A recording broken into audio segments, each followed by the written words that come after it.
Hello, everyone. Welcome to Campaign Convos. This is the 13th episode and April 28th, only 11 days to go before elections. Pero actually, yung mga rapid reporters nakaboto na kami kasi local absentee voting began and 3 days yon. So we have submitted our ballots, but that's another off-the-record campaign convoys altogether kung sino binoto namin. But we have a really interesting episode for you today. Very timely rin kasi it's all about campaign teams, who the candidates consult with, who they work with during the campaign, at anong bearing ng candidates and campaign team sa kanilang administration if pala rin sila na manalo on May 9. So, before anything else, we're going to introduce ourselves. I'm Pierre Nado, covering the Isko Moreno and Doc Willie Ong tandem. Hi, I'm Beko Pin. I cover the Unity Team Alliance, so that's Sara Duterte and Bongbong Marcos Jr. Hi, I'm Jairo Boliedo. I cover Leodio de Guzman and sometimes Robredo and Kiko Pangilinan. Hello, I'm Rambo Talabong. I cover Senator Stanfio Lacson and Vicente Soto III. Pasensya na at medyo malubak sa aming pupuntahan ngayon. Galing akong Bulacan at saka pasensya na kung may kumakarurot ng mga sasakyan sa background. Hello. Okay, actually ako rin nasa Tuguegarao City. So, medyo maingay yung background ko kasi medyo malapit ako sa highway. But I'm here also to cover Isko Moreno, who will be heading to Isabela tomorrow. So, yun. So, let's dive right into our topic. Campaign teams. Alam mo, parang we've actually been with these people, the campaign teams of our candidates, for how many months now, di ba? Parang probably first met them months ago, pero ngayon sobrang kilala na namin sila. Maybe we call them by their first names, as in, yung world na rin namin for the last few months. So, that's why very interesting yung topic na to. Siguro we can start our discussion by asking, what do we mean when we say campaign team? Like, who are the people? What are their roles? Anyone can answer. So, syempre siguro, I can go first. Like, I think obviously you have the formal campaign team, di ba? Yung minsan may grand reveal pa yan kung sino yung campaign manager, etc. But more often than not, these are kumbaga ito yung heart ng campaign. A lot of these people that I think we'll be mentioning earlier, you don't really see them in public, or the general public they don't really see them kasi more often than not, they're stuck in the HQ, or kung sumasama man sila sa road, sa sorties, usually backstage lang sila.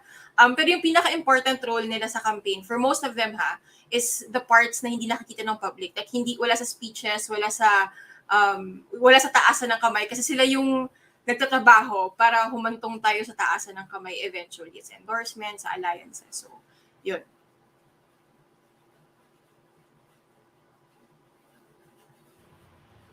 Ano pa? Like, rules, no? Like, si Bea mentioned campaign manager. Usually, meron ding person in charge of importante yun. Like, at least sa team ni Isko, may auditor sila, ganun. Meron din person usually in charge of communications, and that also involves media relations. So, every campaign team has media shepherds, for example. So, sila yung mga nakita naming reporters on a nearly a daily basis. They give us the schedule of the candidate. They're the ones who meet us at the airport. Tapos sila yung nagpapakain minsan, di ba? Parang in the middle of a sortie. Parang, lahat tayo kumain na nandito para sabay-sabay na tayong lahat sa next event. Things like that. Ano pa? Other roles maybe that campaign teams play that maybe people are not aware of?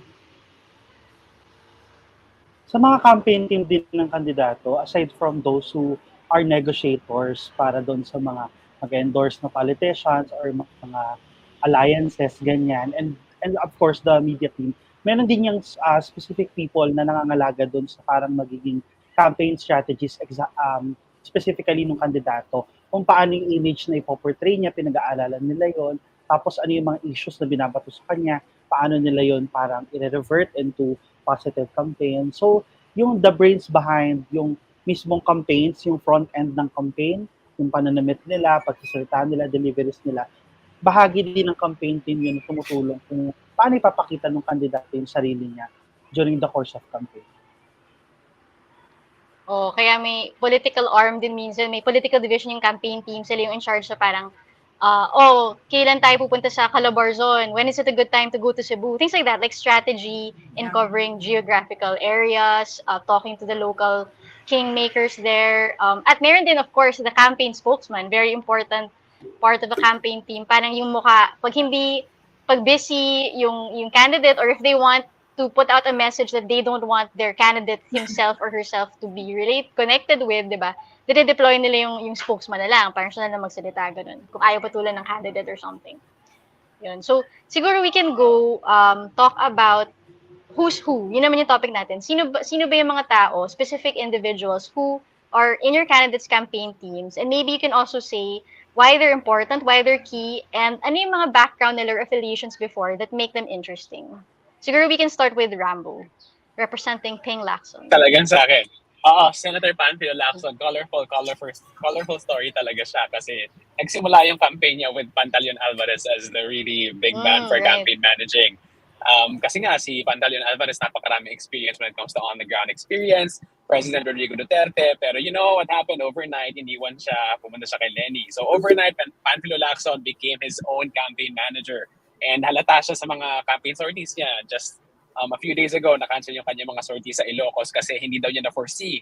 Ang sabi niya, mamamatay daw siya kasi hindi niya nakita na overbook niya. So naramdaman ko a few days ago yung limits of being a campaign manager ni Lacson mismo. And siya mismo nagsabi na, alam niyo ako, pinayuhan ako na the worst campaign manager is the candidate himself. And aminado siya doon. Yeah. So yun nangyari sa kanya. But we have to also point out na hindi rin siya nag-iisa.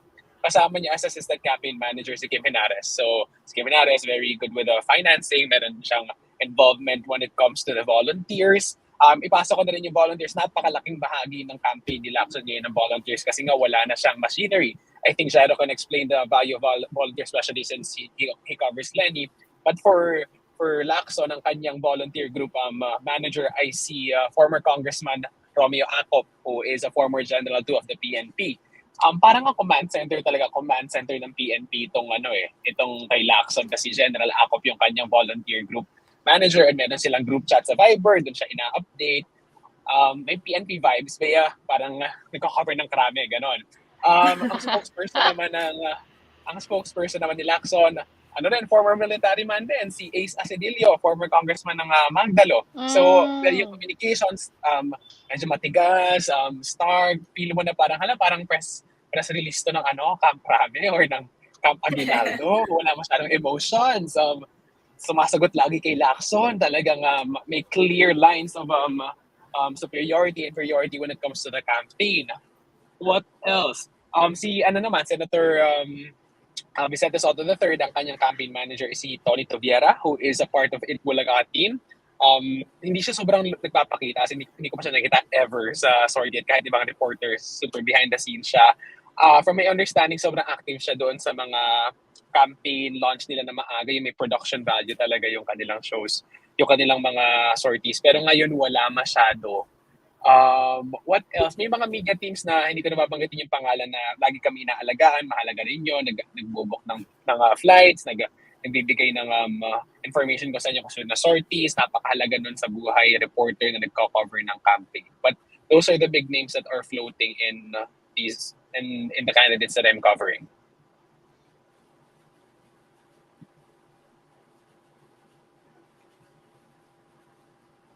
Sorry, nakamute pala ako.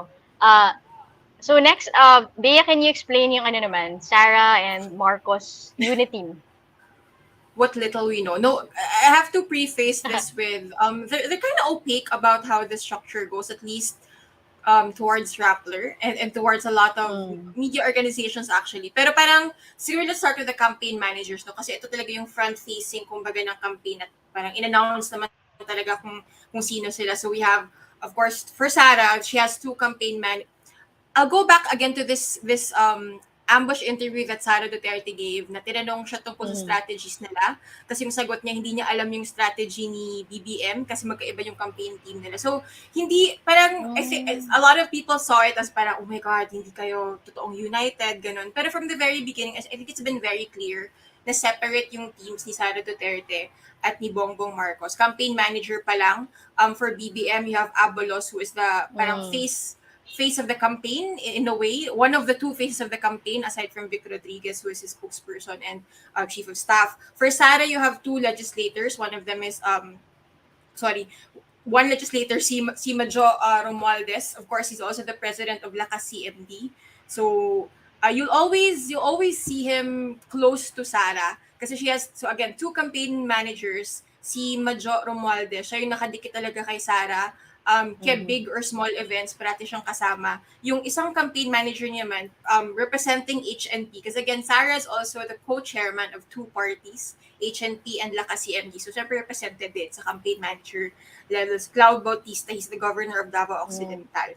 So, yun palang kita mo, separate yung structures nila. So, and if you notice, it manifests din na minsan, totally magkaiba yung lakad.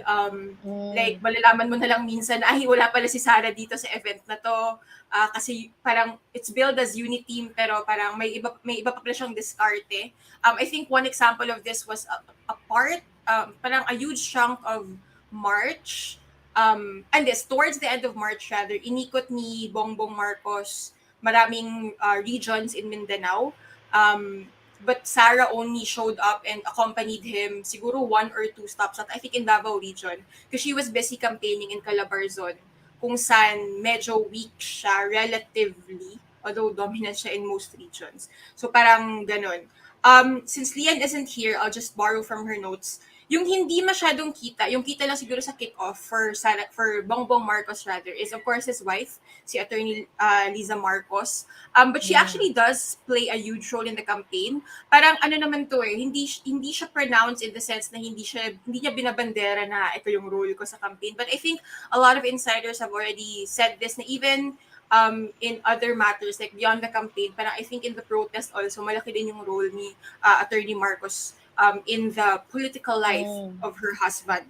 And then you have another representative, si Abacada Rep. Jonathan de la Cruz. I believe he advises Marcos on energy. And then you have Anton Lagdameo, a close friend, a personal close friend of BBM. And according to Lian nga, parang parati mo din siya nakikita sa mga sorties. For Sara naman, you have Rex Gatchalian, the mayor. Aside from being a surrogate of his brother Win Gatchalian who's seeking re-election, siya rin yung may hawak ng NCR na a lot of NCR sorties ni Sara. Not the big rallies kasi normally the big rallies, ano na yun, local allies na yung may sponsor nun or may host nun. Pero yung mga maliliit na caucus, so parang barangay meet-up, sa TODA, ganon. And I think it's fair to credit him also partly, or a huge part of it is him. Ang laki ng angat ni Sara sa NCR. Parang between January to March, parang 16 points yung angat niya based on Pulse Asia at least. That's a pretty big jump, diba? Considering na she's already dominant to begin with. Si Jeff Tupas, yung former city coms ng Davao, the controversial Jeff Tupas, parang pasulpot-sulpot siya minsan sa campaign ni Sara Duterte, but I think, especially after he filed the case against Walden Bello, he's taken a sort of backseat ulit siya dito sa campaign ni Sara Duterte. But to clarify, hindi na siya part of Davao City kasi nilet go siya ni Sara after that mess that he was in. Man Scarpio, her husband, also a lawyer, like advanced team siya sa North Cotabato, but I think that was the only time we saw him publicly in any of the sorties of the Davao City Mayor. And then, last na lang, she has her surrogates. So, ito medyo big time in fairness yung mga surrogates ni Sara Duterte in terms of like in the national politics sphere, no? So you have Bong Revilla, who is her co-chairman of Lakas CMD, Bato de la Rosa, the senator, former PNP chief, so may PNP, wala talaga akong takas kay Bato, who also happens to be Davao City Police Chief siya ni Sara during her first term as mayor. You have her brother, Bastet Duterte, who's running for mayor naman of Davao, trying to replace her in Davao City. Parang 1 or 2 sorties. Usually siya yung surrogate ni for Sara when Bongbong campaigns in Mindanao. And then you have Francis Tolentino has also subbed for her in mga smaller events siguro yung hindi masyadong napapansin ng public. Joey Salceda has been credited as one of her advisors, but since the launch of Rosa, parang hindi na gaano siguro prominent yung role niya, at least publicly, in the campaign of Sara Duterte, kasi of course, Rosa is a push for Robredo and Sara Duterte. And then you have the parallel groups, marami yun. And a bulk of these parallel groups, I think yung important to note, these were groups that were created to urge her to run for president. Tapos nung VP na lang yung tinakbo niya, adjust na lang sila. Pero andun pa rin sila, parang sumusulpot sila from time to time. But I guess yung main difference nito for the campaign of Bongbong Marcos and Sara Duterte, they do have a lot of volunteers, not to minimize the amount of volunteers that they have or people who are willing to parang parallel groups nila. Siguro let's define parallel groups later. But we can't deny the fact na ang dami incumbents who are willing to host them, endorse them. So parang when that happens, minimize yung role ng parallel groups or ng volunteer groups compared to the political groups that you have. So yun yung gist of the Uniteam campaign. How about kay Robredo naman, Jairo? And Calio? Yeah. Singit ko muna si Calio kasi kay Robredo, manghiram tayo ng notes kay Mara para sa ating mga Mara natin.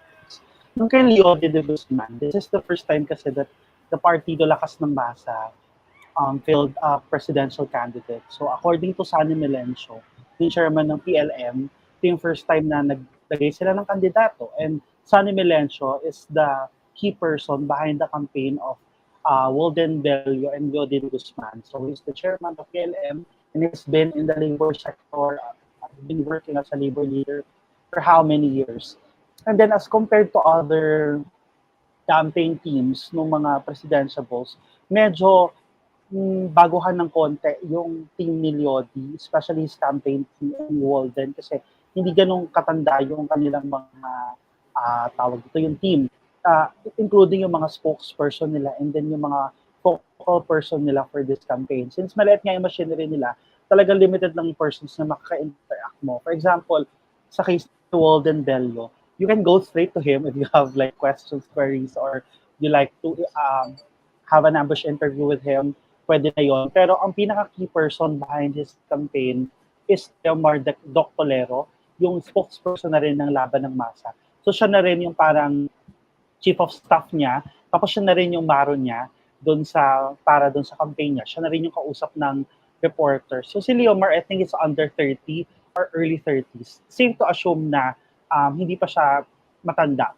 And then sa campaign naman ni Leody, ganun din, yung pinaka parang EA, executive assistant ni Leody, and then parang tumatayo na rin maro head niya na si Aladin Panganiban. Ano rin, dinisclose yun na parang nasa 3 or less than 5 lang yung team ni Leody. So that includes Maro, the media team, and then the campaign team. So sobrang liit lang talaga. Tapos unlike kasi ng Robredo campaign, wala silang parang super solid na volunteers para doon sa campaign nila. So talagang kung medyo may mga lapses ng konti, aminado sila doon kasi maliit lang talaga yung team nila. Imagine niyo yung EA niya, si Aladin, si Ala Panganiban, siya na yung nagpa-plot ng schedule, siya pa yung nag-entertain ng questions ng media, siya lahat. Wow. Siya din nag-edit ng video, siya din nag-shoot kay Leody. Tapos sa lahat ng engagement ni Leody, for example, ng interview ni Maria si Leody, siya lang yun nandun, tapos siya nag-asikaso lahat ng mga tanong, mga permits na kailangan, lahat-lahat. So talagang parang bayani talaga yung team nila kasi sobrang sobrang core, sobrang liit lang talagang core group nila. Lean and mean. Tapos, exactly, lean and mean sila. Kasi nakakatuwa pa kay Ala kasi siya, parang ang backstory nun, hindi talaga siya parang politics person kasi parang dati siyang seminarista. Tapos lumabas siya ng seminaryo. Eventually, he went to Partido Lakas ng Masa. Tapos, ayun, he's serving now under Leody. Originally, si Chad Sadora, yung parang media person ni Leody. Pero si Chad. Pero ngayon, parang mas nag-focus siya yata sa campaign activities kasi si Ala na yung madalas lumalapit sa amin. So, yun, nakaka-inspire talaga yung campaign ni Leody kasi very maliit lang. Pero active naman kahit paano. Especially na ma-maximize nila lahat ng opportunities na available for them. Tapos, ayun, kahit paano may recall naman sila, may nakikita naman tayo organic support for Caliotti. Tapos trivia lang din, yung nag-viral na sa SMNA debate na lalaki na naka-never again shirt, nag-refer kay Marcos, Ala yun. Yung EA ni Leody de Guzman. So parang medyo talaga sila, cool, na parang okay, Kevs, char, yun. So Kevs lang talaga siya. Pero grabe no, nakakabilib din. Kasi parang yung big campaigns nga, ang dami na ng staff, medyo to a point, unlimited funds, but like, sila nababaliw na sa trabaho nila. What more yung very small and lean campaign team ni Caliotti. Exactly. Tapos tinanong din natin si Sunny one time, meron tayong parang, hindi naman off the record, pero parang, hindi naman off the record. Hindi lang, okay lang naman daw to publicize. Pero like sabi niya, yung funds niya talaga, aminado sila hindi enough. Wala talaga silang pera to fund, to get, political strategists, mag-commission ng surveys. Wala talaga silang pera. So umaasa lang sila dun sa maliit na pondo ng Partido Lakas ng Masa for their campaign. Hindi na dinisclose kung magkano, pero 'di ba? Magkano lang din naman 'yun. Tapos 'yun, umaasa sila sa organic mass movement ng mga labor groups. Pero unfortunately, medyo hindi pa natin nakikita until now 'yun. Kasi base sa tala ng ating mga labor sector, merong 50 million votes for the labor sector. Pero hindi naman organized 'yun. 1 million lang yung organized. Pero yung labor sector mismo na organized ay may mga factions din. Some went to Robredo, some went to Marcos. So it's really sad na ayun, hindi sila makabank fully dun sa konsepto ng labor. So that's for Calyodi. Yun, maliit lang siya. Ngayon punta tayo kay Robredo kasi I also cover sometimes Vice President Leni Robredo and Senator Kiko Pangilinan. And then we have here yung notes from Mara Cepeda, our main Robredo reporter who covers VP Robredo even before she ran in 2016 as Vice President. So, yung iba naman, campaign team ni VP Leni, kilala naman ng mga tao. So, mainly meron siyang 3 political advisors.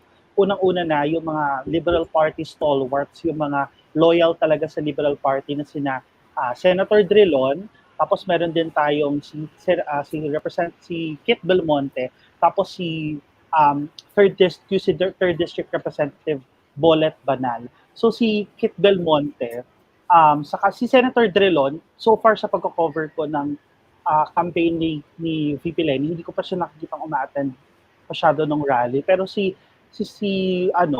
Congressman Belmonte, usually nakikita ko siya sa mga campaign, especially sa mga significant events like last time nung in-endorse ng United Muslim Alliance si Leni, na doon siya personally to witness yung event. Tapos isa rin talaga yung tatlo na yun, yung mga key persons sa mga negotiations. So bago tayo makakita ng mga endorsements from, let's say, endorsement ni Governor Daniel Fernando, endorsement ni Governor Malu ng Batanes, lahat yon ay most likely dumaan yon sa negotiation either ng tatlong ito na LP stalwarts. Ang pinaka-campaign manager ni Vice President Leni Robredo ay si former Senator Bam Aquino, pinsan ni late President Noynoy Aquino. So siya yung tumatayong campaign manager ngayon. So yung mga makikita nating mga campaign pakulo ni Vice President Leni Robredo, some of those were ideas ni Senator Bam Aquino. I think the latest one is yung parang yung no color movement, yung parang yung campaign daw ni Vice President Leni Robredo ay hindi na lang daw naka-anchor sa color na pink. So parang lahat daw ng colors tanggap and included dun sa kay VP Leni. So I think it's one of his ideas. Si Senator Bam, clearly naman na sinacrifice niya yung pagtakbo niya sa Senate para mag-focus doon sa pagiging campaign manager ni Vice President Leni Robredo. Isa rin sa mga key people behind sa campaign ni Vice President Leni Robredo, si senatorial candidate Teddy Bagilat. So, although under siya ng ticket ni VP Leni, tumulong din siya sa mga negotiations at kumakausap din siya ng kanilang mga kaalyado sa Liberal Party, especially that Representative Bagilat has been with the party for the longest time.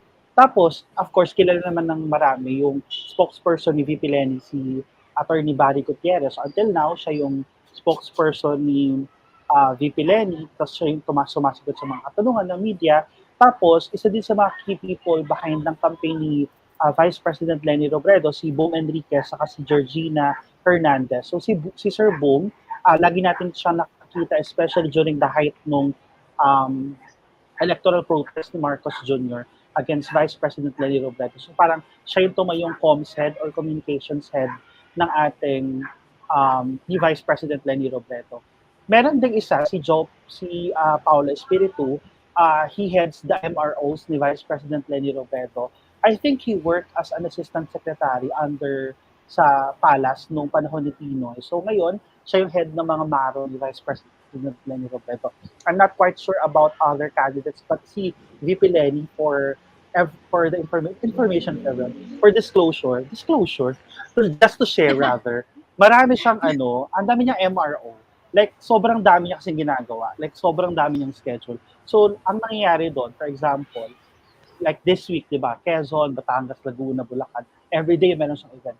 So everyday meron siyang at least 2 maros or media relation officers na naka-assign for that day na dinidivide nila. So yung maro na yon, nilalatag na nila yung schedule ng media and then ni VP Leni for everyone na magamit. Tapos, ayun, sobrang organized nung team nila. Tapos, bukod pa yon doon sa mga volunteers ni Vice President Leni Robredo. Kasi, of course, hindi naman mataas yung salary ni VP Leni to afford holding big rallies all around the country. So, lahat yon ay mga volunteer-driven events or parang projects. For example, kapag nag-big rally siya, let's say sa Nueva Ecija, hindi yun funded ni Vice President Leni Robredo.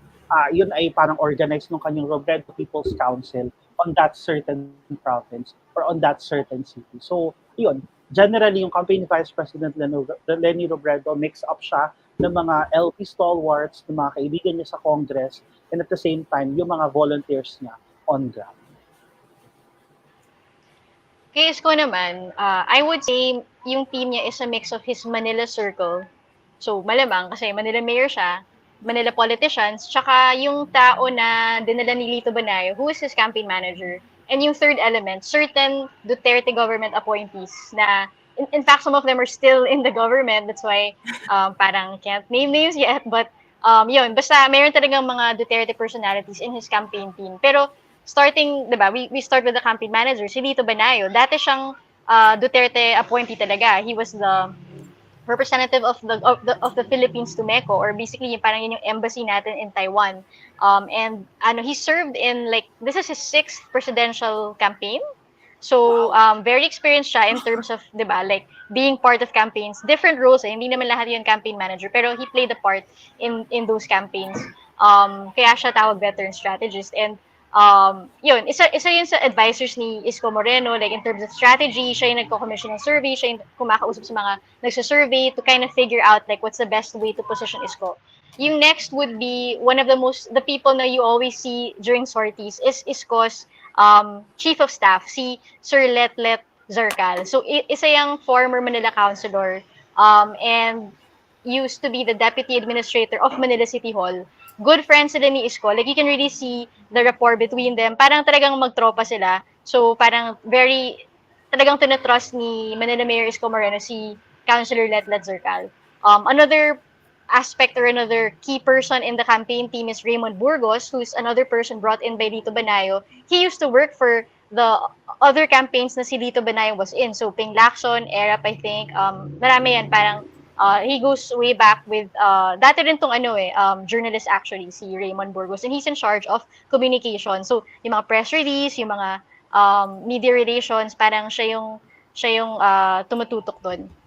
Next, we have Ernest Ramel, who is the chairperson of Isko Moreno's National Party, yung Aksyon Demokratiko. And yung role niya talaga in this campaign, siya yung nag-take the lead dun sa 203 billion estate tax ni Marcos. Parang siya yung palagi nagsa-statement. Siya yung nagsusulat sa BIR, sa PCGG about, where these, kung na-collect na ba to or what. So, nagpapapress con siya. He's one of the spokespersons of the campaign team.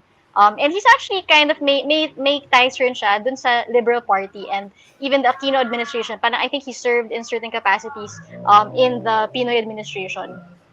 Next, we have si Daini Domagoso, the wife of Isko Moreno, who actually manages the finances. Siya yung may hawak na pera. And in fact, her sister is the auditor of the campaign team. Parang sabi nga sa akin ng mga tao doon na sobrang strict nila.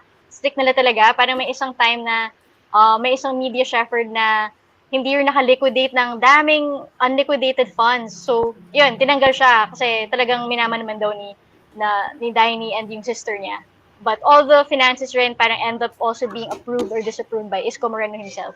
Tapos, other parts of the campaign team, Vince Dizon for a time was involved early on. Siya yung nagpapagawa ng surveys, siya yung tumutulong sa strategy early on. But yun narinig ko kasi hindi siya pinayagan ni Executive Secretary Salvador Medialdea to let go of the task force, yung COVID-19 task force. So hindi siya officially parang, humiwalay from government and join Isko's team. Parang he kind of played an initial role at the start lang.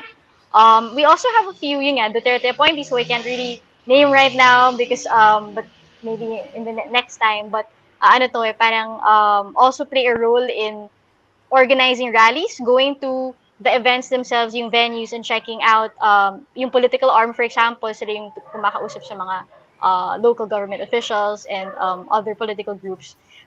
In terms of other spokesmen, Manila councilors din involved. So, Jong Isip and Princess Amante, two young Manila councilors are dubbed as parang the youth spokesperson of Isko Moreno.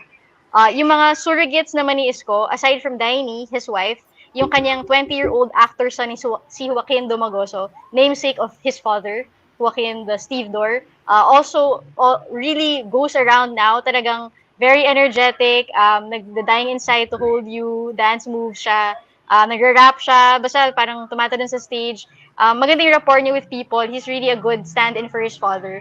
On the volunteer side, sabi nga ni Bea, mga parallel groups, ano to, mga volunteers talaga. So, si Danny Enriquez, who's IM4P, it used to be a Manny Pacquiao group that switched very early on to Isko Moreno.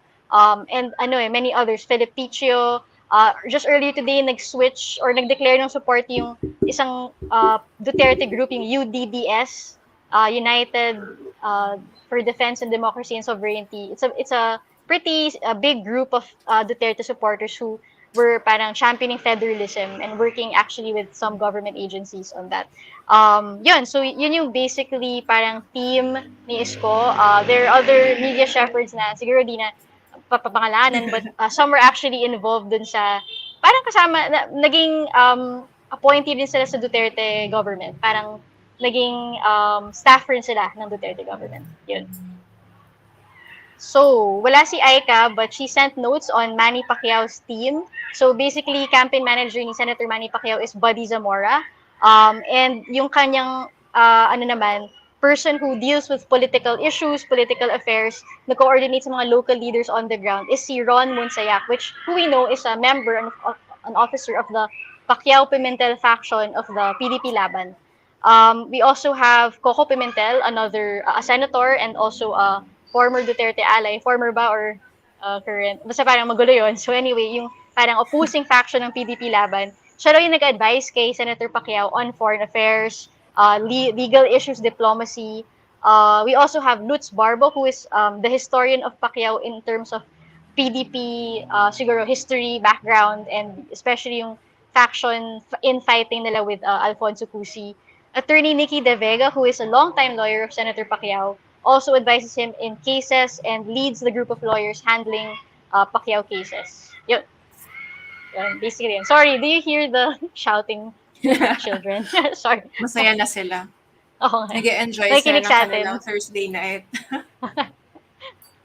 Pero siguro, we can also talk about, parang, bakit nga ba interesting yung campaign teams? Kasi, like for example, nung time ko covering the 2016 Duterte campaign, ang dami sa kanila, parang faces I saw on the campaign team every day ended up becoming like assistant secretaries, cabinet members. Exactly. I mean, Jose Calida, who's the current Solgen, was just like a Duterte Bongbong Marcos volunteer who like I would eat parang empanadas with while listening to Amy Marcos parang in one of their sorties, ganun. So parang, 'di ba? Ganun ka critical yung campaign teams minsan na itong mga tao na to, baka maging powerful to pag na-elect yung candidate nila.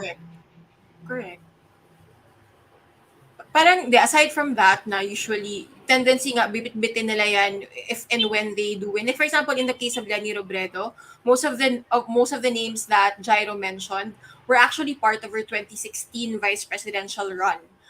Hindi lang sa kanya, pero hawak parang yung iba din doon, personality sa Liberal Party, sa bigger sa tandem na campaign. So parang, syempre, bibit-bitin mo sila kasi trusted mo sila. It's also the same case for Bongbong Marcos, di ba? Parang the people that he works with now and he trusts now, malamang, if he wins, he's gonna bring them to the executive department. Baka ipagkalat na yan sa iba't ibang department. So, and also aside from that, I think it's also interesting to see the kinds of personalities they align themselves with or they associate with, because it gives you an insight into the kind of person that they also are or the kind of leader they potentially are. Diba? Parang ano yung track record ng taong to. Parang it also gives you an insight into, so when it comes to like economic policy, baka ito yung direction ng candidate na to if they win as president. Kasi parang influenced siya by this person who he or she constantly talks to, who has helped him or her throughout the campaign. So, yeah, governance din ultimately. Gusto ko yung sinabi ni Pia na kaupo lang niya si Kalida tapos biglang, soldier na siya. Parang sa campaigns din nakikita mo na na parang trial run siya ng gobyerno. Kasi this is their first project together, essentially. To push this person to Malacanang. Nakikita mo yung away din nila internally na parang, bakit parang may miscommunication dito sa campaign? Every time may gantong parang pop-up, The diba? factions. Parang nasa isip na, yung mga factions, kung iniisip mo, parang like dito sa Ilocos, yung nawala yung Ilocos Sur Norte ni Lacson, gusto namin tanungin, nagbibiro kami mga reporters, parang, is this the administration that you're going to push forward? My Is this a trial? Walk out. Kasi it's true, right? It's true. Kasi bakit nangyari ito? Paano yung leadership? What does it say about you? Pati yung team mo. Kasi sabi din ni Lacson, kaya napasobra yung booking, gawa rin ng team niya.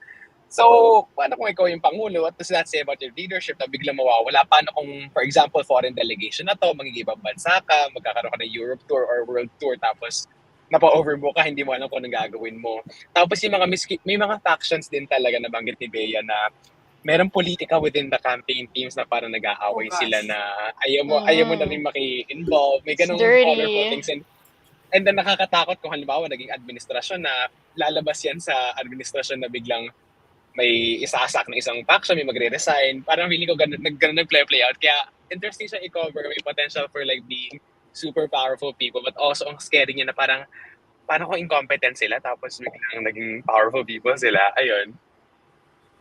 No, and we do see those factions emerge in this current admin, 'di ba? Nakikita natin yung mga gulo-gulo among allies. Kasi factions, baka yung mga hindi familiar, parang bakit sila nag-aaway, sila lang din yun. Kasi guys, from the start, hindi sila magkasundo.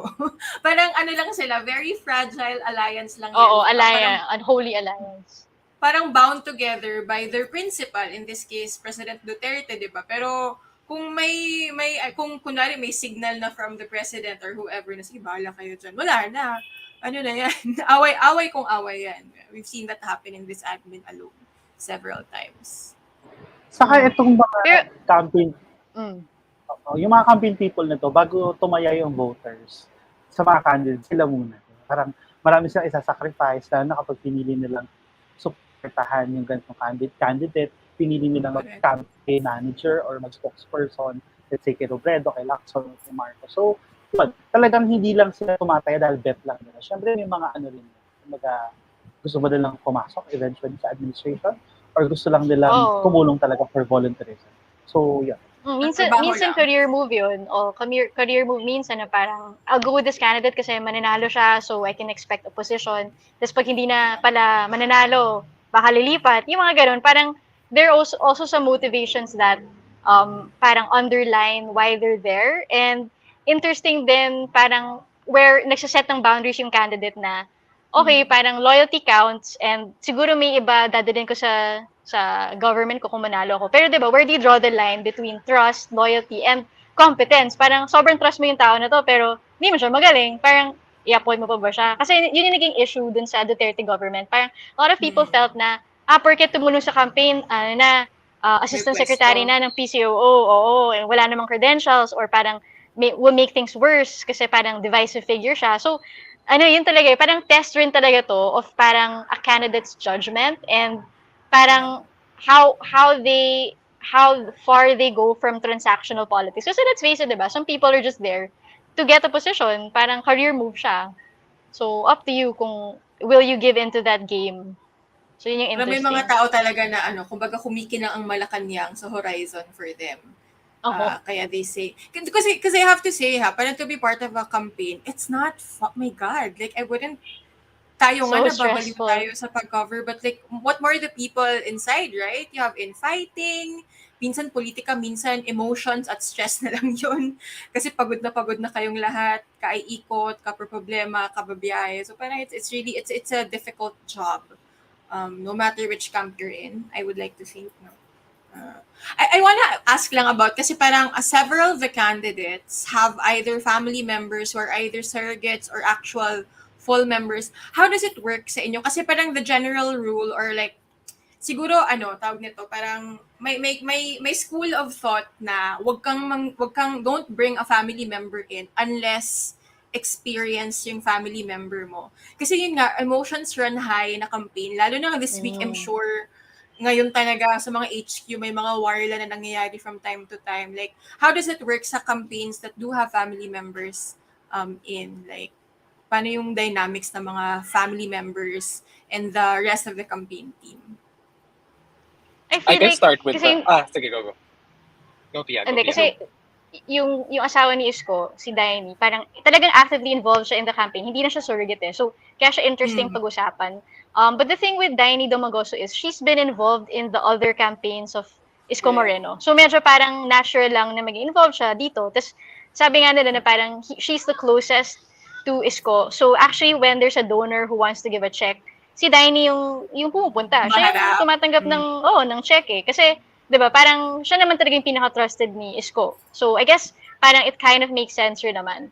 But si Daini, even if surrogate siya, medyo may wall siya between us media and like she doesn't always face us. Parang in fact she doesn't even really allow media coverage of her individual events kasi nagsasarili siya eh. Parang kung pupunta siya by herself, she has her own small team and usually mga bloggers yan or yung parang in-house campaign team comms. Rarely siya nagdadala ng the usual media. Nagpa-face lang siya sa press, sa traditional press, pag kasama niya si Isko. So, ganun. Dito, I think maganda example naman yung kay Tito Sen. The campaign really is a family event for him since his family is a heavily political family. The Sotos have been around for decades. Di pa tayo buhay, nandiyan na sila. The third is si Tito Sen. But interesting sa kanya asawa niya si Helen Gamboa, they tailor-fit the campaign event for her. So ang ginagawa, Zumba for Tito Sen. And that's something that someone in her... Yeah, senior na kasi si Helen Gamboa. Cute! Diba? And bumibenta to sa voters, especially yung dumadalo dyan, mga nanay, matatanda. At ikaw nila sa pamilya nila na, uy, nakita ko si Helen Gamboa. Nakita ko si Alice Teperio, yung asawa ni Senator Ping Lacson. Ginagawa nila yung sa QC Circle. Nung kinover natin si Tito Sen sa Cebu, nagganon din ulit si Tito Sen. At syempre, kung titingnan mo rin ang Soto family, hindi lang political family, that's a showbiz family. Laging nasa campaign si Sara Soto, always the MC. Kasi siya palagi. Iniisip ko nga parang, grabe tinataya ni Ate Girl yung kanyang panahon, imbis na magbakasyon, maglaon yun or whatever, nandiyan sa campaign. As in, siya ang magsisipag. Tapos syempre, ang kapatid niya, si Vic Soto, kasama rin minsan yung asawa ni Vic Soto. Tapos, even Dapper Cats, parang family na rin ni Soto. But, ayun, laging nandun sila. At kung malaking rally, all out ang family ni Soto, nandun sila lahat. Itong si Senator Panfilo Lacson, mas low-key. So, si Alice Teperio for the Zumba, pero yung anak niya, hindi masyado, puro Instagram, puro cute photos na sineshare sa social media. But not, as for example, as involved as yung asawa ni Isko na merong financing, mostly appearances talaga. And I think that's where they set the line. Walang masyadong hawakan ng pera. More of like they're hired as talents. They're part of the campaign volunteer group, but not really in the logistics, in the deep, in the weeds of the campaign. And I think that also protects them from the politics of it all. Correct. And the infighting in the HQ. Exactly. Ay, nawala si Pia. No, and to add for Bongbong Marcos pala, syempre yung surrogates niya, yung tatlong anak niyang lalaki, na if you notice also, I don't know who to credit this to, but they're also hyping up the three boys, the three Marcos boys, especially Sandro, who is running as a neophyte district, representing the first district, if I'm not mistaken, of Ilocos Norte. So surrogates niya rin yan. Pero mostly napapansin ko na umiikot si Vinny, yun yung bunso, na pinag-ukulele sa isang rally. So, si Liza, rare siya magpakita, but I think in more recent rally, she's been attending. Kasi parang isa rin ata yung strategy ng Marcos campaign. I think Ralph wrote about this, no?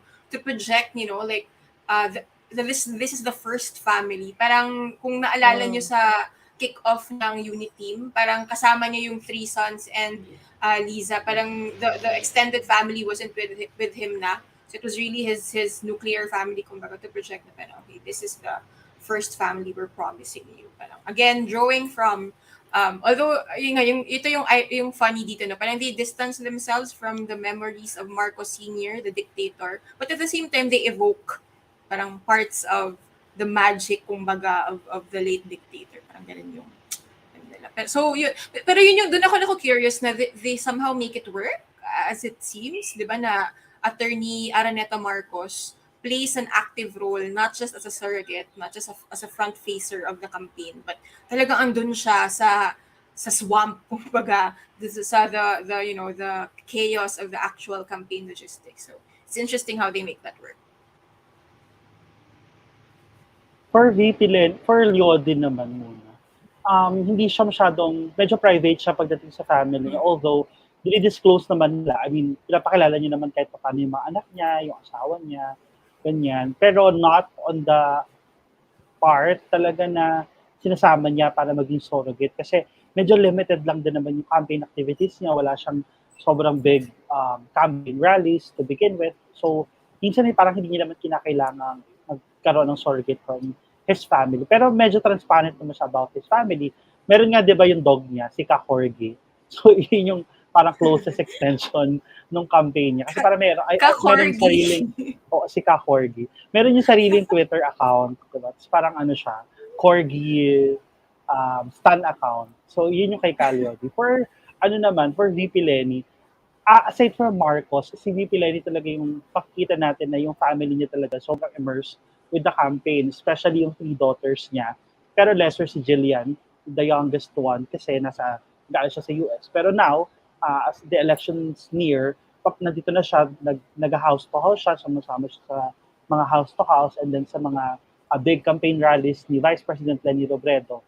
Si Aika and si Trisha, same. Sila yung mas madalas makikita ng mga tao on the ground campaign activities, specifically yung house to house. So, sila talaga yung sumasama doon sa mga events na ino-organize ng mga volunteers nila. So, yung mga house to house events, same concept siya nung parang grand rally ni VP Leni. So, yung mga Robredo People's Council or whoever yung mga volunteers nila on a certain area, mag-organize sila ng house to house campaign, and then inform nila yung headquarters or inform nila whoever, and then kung sino yung surrogate na available, pupunta doon. I think yung kapag ni Mayor Jessie din, yung sister-in-law din ni Vice President Leni Robredo, sumasama-sama na rin siya dun sa mga campaign activities, lalo na nitong papalapit na yung May, kasi sobrang dami, as in, sobrang dami, di ba?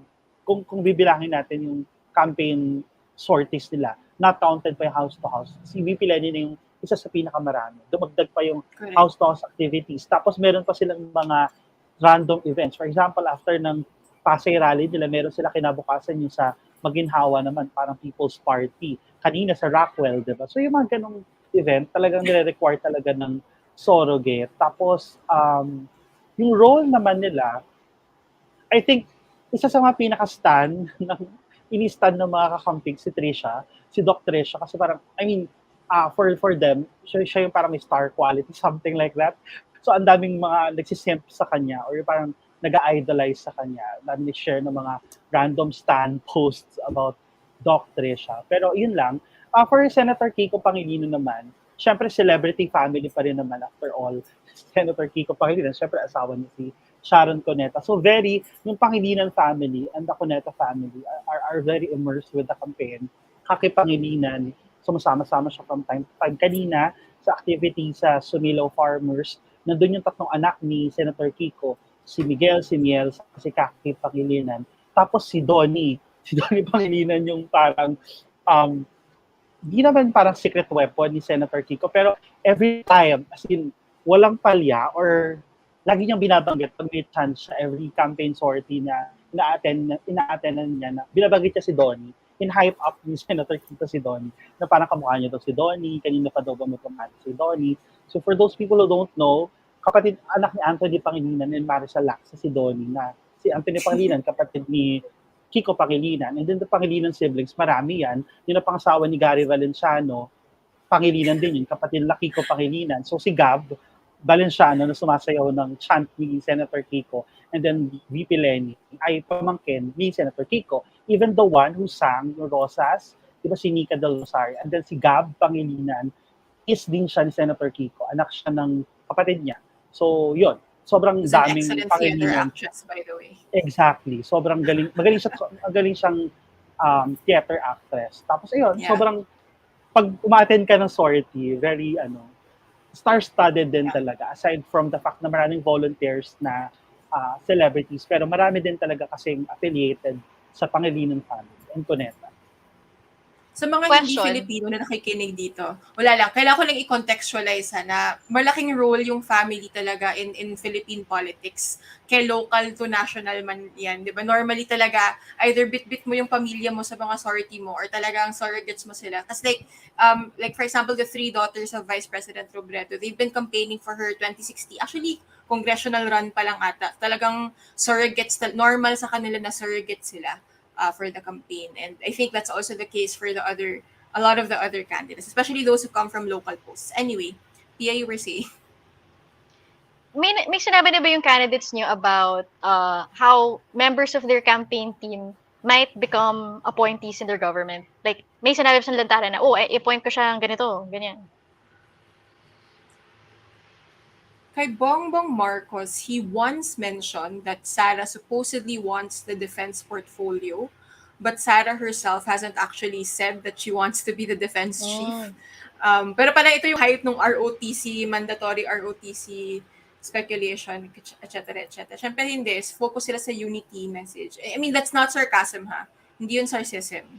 Like serious talaga na they're very like, you know, laser focused about just keeping it to unity. So I haven't actually heard them openly talk about future. And you want to avoid that, diba? Parang I don't know, parang hindi siya kosher for candidates to openly talk about yan, appoint ko yan. Siya, yeah. Pero they're asked kasi like si Isko, hindi naman niya binabandera or anything, but kasi tinatanong siya sa interviews na, sino magiging appointee mo, ganyan, sino economic manager mo. And at one point, he told Pinky Webb on CNN Philippines that he would pick Lito Banayo for a post in Malacanang. So, baka daw executive secretary, pwede, posible, di ba? Or parang may isa pa siyang sinabi na, of course, si Willie Ong, parang cabinet member, most likely the health portfolio. Things like that. Parang, ewan ko lang kung natatanong ba rin yun sa candidates nyo? Or they find a way to just like evade the question? Ay, wag kayo kay Tito Sen. Nag-volunteer na siya.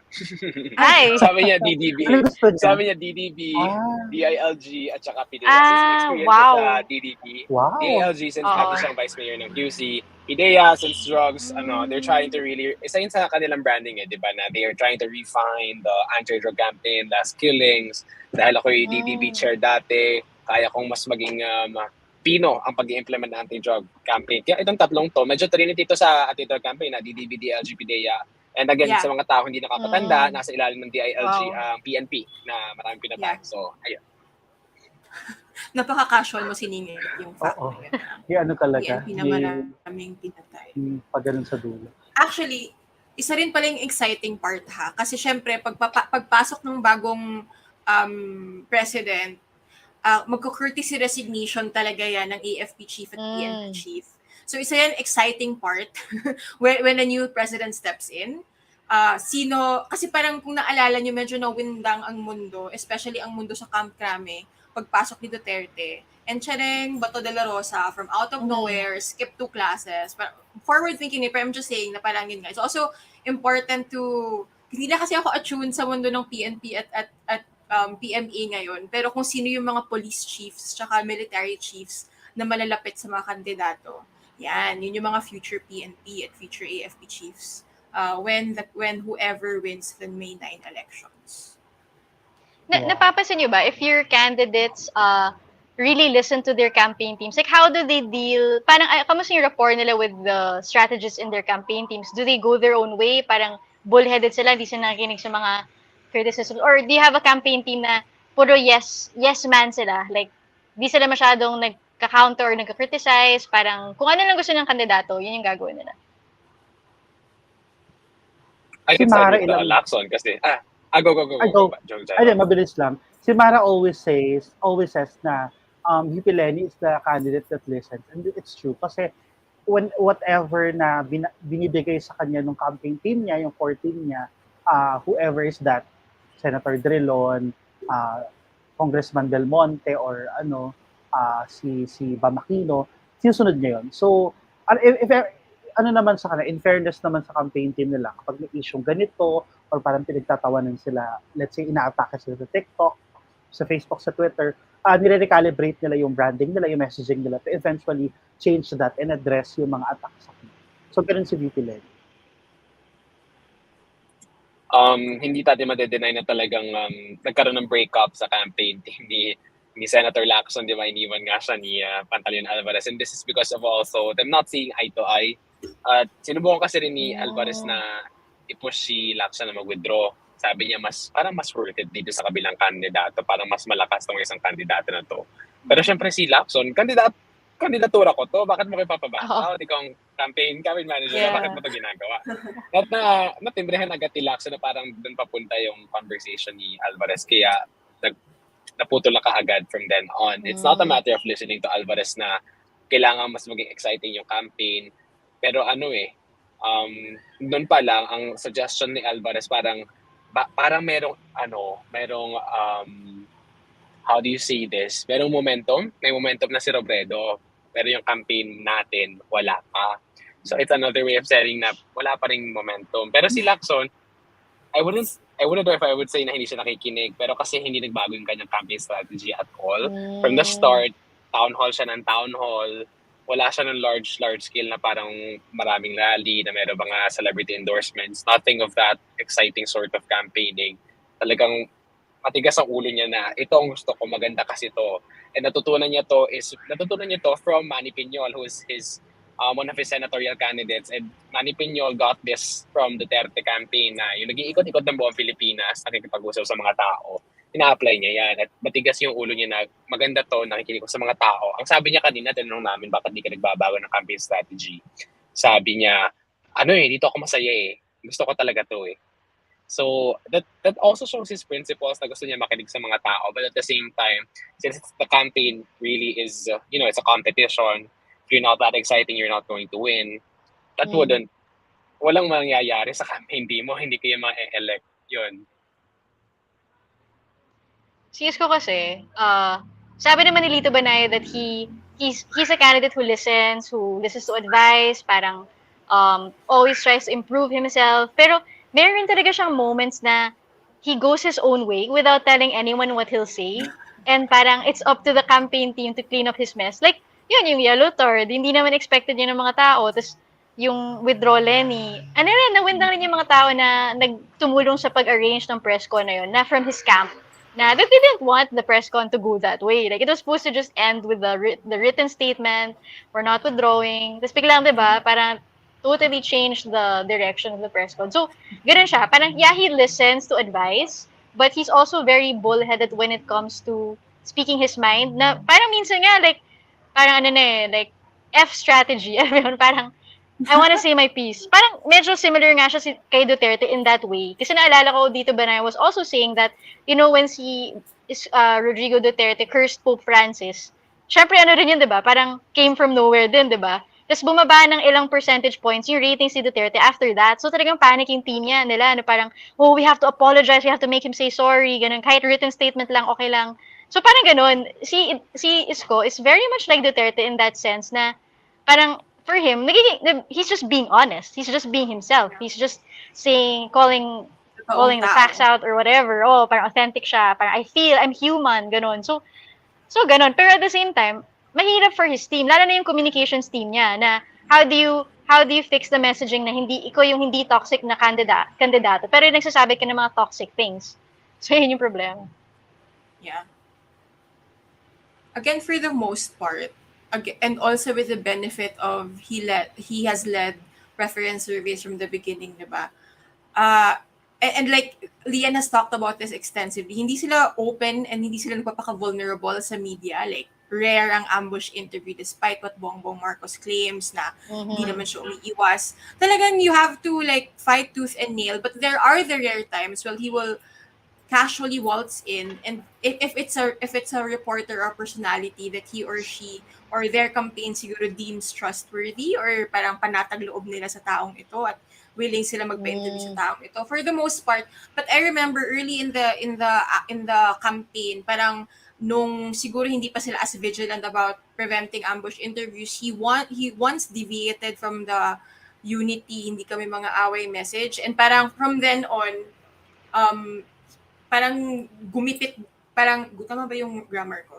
Naging stricter sila in preventing ambush interviews. And I think it's also part of the strategy to avoid ambush interviews kasi yun nga, parang once you're in an ambush interview, doorstop interview, whatever, chance interview, parang there's only so many things you can control, right? Like, you can screen questions all you want, pero kung, di ba, ibato mo yung tanong, parang ano na din, tsaka which is also like why it's important for a candidate to be open to ambush interviews. Kasi di ba, it's aside from like testing their mettle or whatever, it also gives you an insight into how their psyche works, right? Like, in the case of Isko, parang dun mo siya naka-catch off, or parang hindi nga catch off guard, parang dun mo nakikita na, okay, minsan si Sir nagdadala ng emotion, lumilihis sa pinag-usapan, or parang biglang may ginawang wala sa usapan. So parang, so yun, si Sara Duterte naman, she's less guarded sa interviews in that way.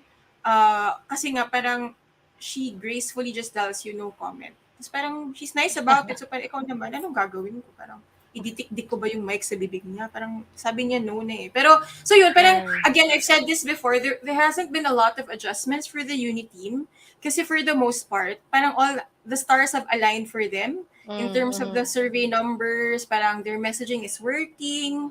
Kahit hindi sila naglahad ng platform early on, tumataas pa din naman yung numero nila. Kaya ngayon lang sila naglabas ng platform via video, and even then, like it hasn't been as detailed as all the other candidates na naglahad ng platform. My God, 2021 pa lang, di ba nilabas na naglatag na ng mga platform yung ibang kandidato, whereas sa kanila, parang ads pa lang yung nilalabas.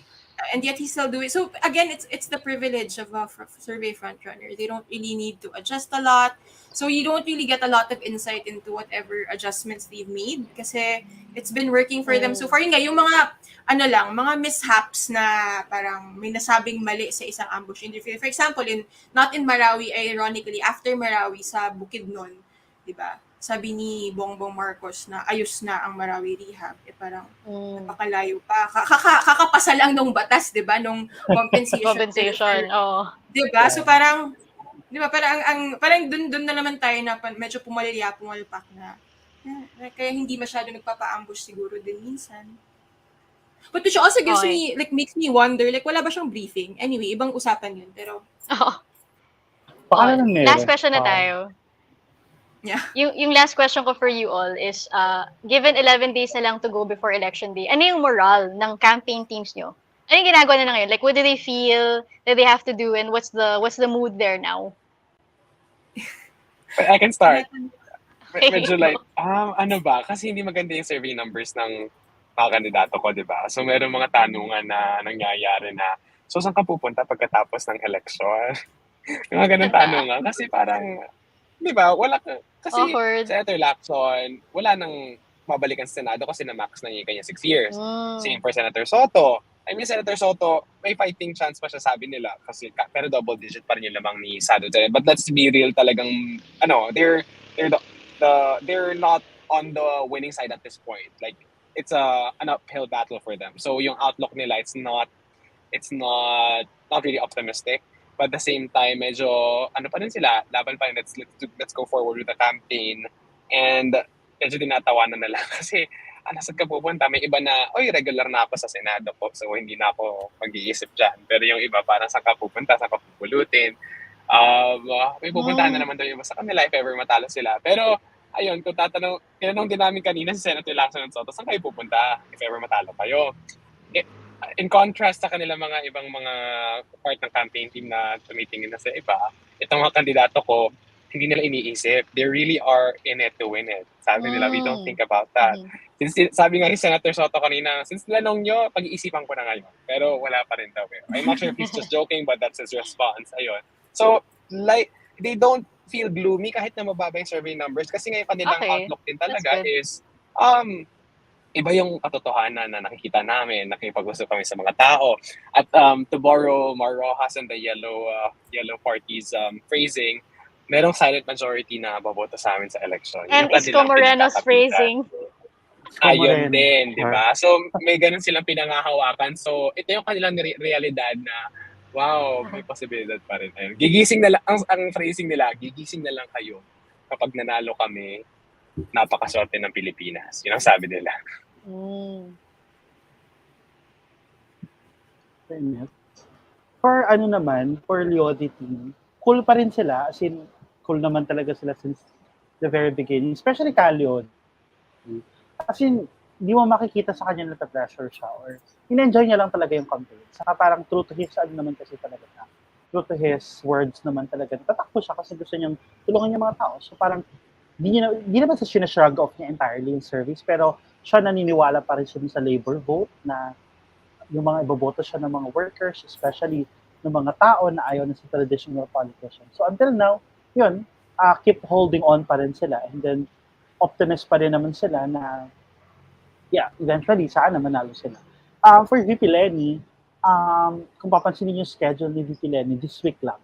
Siyempre, di ko sure kung final na ba yung schedule next week. Pero this week lang, imagine niyo every day, meron siyang campaign rally. So, even sa home stretch na ng elections or the last 2 weeks na ng elections, sobrang masipag pa rin siya.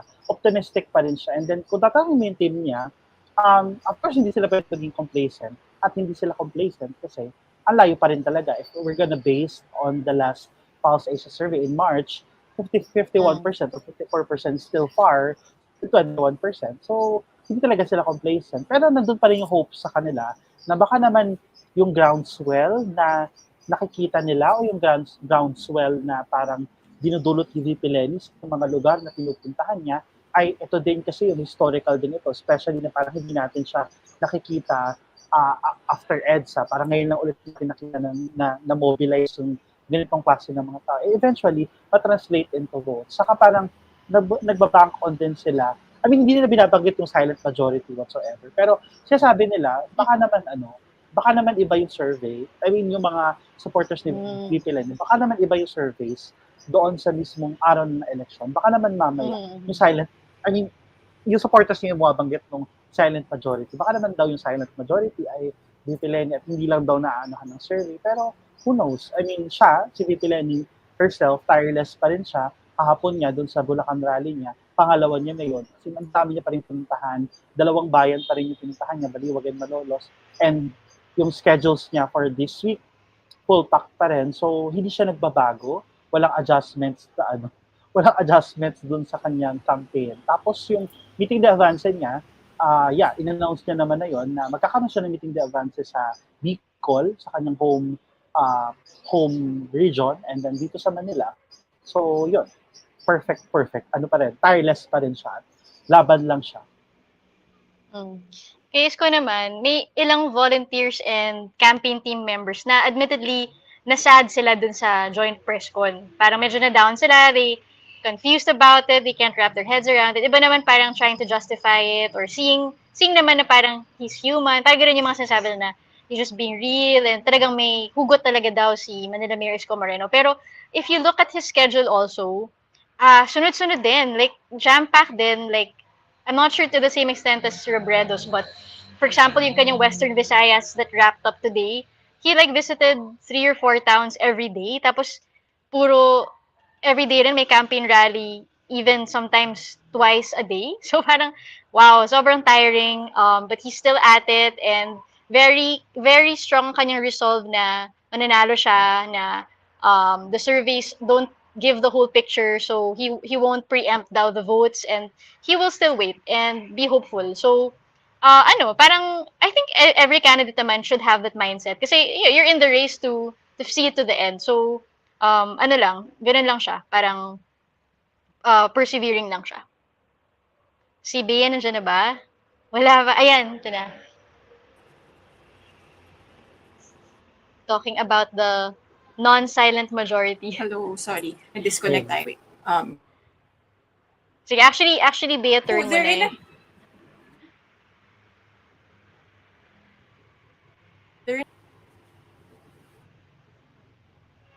Yan. Yeah. Narinig. Oh, yeah, for Bongbong Marcos and Sara Duterte, parang the numbers give them the privilege and space to be comfortable. In fact, kung yung mga kandidato parang nagda-double time, triple time sila, wala silang activity today. Wow. Tapos the other day, isa na lang active. Actually, the past parang meron lang silang time na nag-double time sila sa sorties na parang naging 2 or 3 sorties a day. Pero parang may time din na 1 a day. So parang in the past week, we have Wow. seen them do just one big sortie. For example, yung Cebu. And to think this is Cebu, a very vote-rich province. But again, in Cebu, the story is they clinched the support of the incumbent dominant party in the vote-rich province. At first, parang 3 events. Tapos naging 3 events, and to think the second event, parang nasa area lang din siya ng Grand Rally. Parang may dadaanan lang sila sandali. Pero parang at in the end, na-cancel yung ibang event at isang grand event lang yung pinunta nila sa Cebu. So that's the way they've been operating. I don't wanna, maybe it's partly confidence, maybe it's also, it's confidence from data, from numbers. So yun, parang in the coming days, I think Bongbong Marcos Jr. has said in an interview na parang they're shifting from planning how to protect the votes. Parang may gano'n na silang shift na iniisip at this point. Which you would normally, actually normal naman yun for a lot of campaigns sa home stretch. You still have events here and there, syempre mga meeting de avance, pero parang yung part ng team mo, shift ng focus na to vote protection. Mag-iisip na sila from actually, Right. matagal yung pinaplano yan, pero parang talagang focus nila is deploying your vote, your poll watchers, and yun nga, vote protection, mag-ready ka na ng army of lawyers to defend you in precincts all over the country if needed, ganun. So, that's what's happening now. And again, sobrang nipis ng schedule nila. Hindi pa siya final, but parang given what we've seen so far, it's gonna be a very thin schedule for the two up until they're meeting the avance, which they haven't also announced yet. So, iba talaga yung privilege kung ang laki ng angat mo sa survey. Oo. Okay, so that wraps up our episode tonight of Campaign Convos. Since 11 days ago na lang, in-invite namin kayo na pumunta sa aming PH Vote homepage na basically ito yung countdown na nakita niyo sa taas ng website. I-click nyo lang yun at mayroon kaming very good parang compilation of all of our election content. So, and also inviting you to re-listen or even catch up on all of the Campaign Convos episode you might have missed. And kasi kung makita mo yung episodes namin, it really does encompass like some of the more parang crazy happenings of this election season. So once again, thank you for listening. See you next week. Goodbye. Bye-bye.